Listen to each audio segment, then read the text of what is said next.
Hi hello అందరికీ నమస్తే welcome to my channel.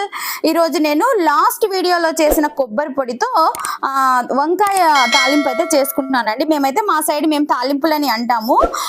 ఇంకా కొంతమంది ఇది వేపుళ్ళు అలా కూడా పిలుస్తారనమాట. నేనైతే వంకాయ తాలింపు చేశానండి, ఎందుకంటే ఈరోజు లెమన్ రైస్ చేశాను. లెమన్ రైస్లోకి ఈ వంకాయ తాలింపు అయితే చేసుకుంటూ ఉన్నానండి. ఇది చాలా సింపుల్ రెసిపీ అండి, ఇదేం చాలా కష్టంతో కూడుకున్నది కాదు, చాలా అంటే చాలా సింపుల్. కాకపోతే ఇది ఎందుకు చూపిస్తున్నాను, మరి అంత సింపుల్గా ఉండేది నువ్వు ఎందుకు పెట్టావమ్మా అని అనుకుంటున్నారేమో.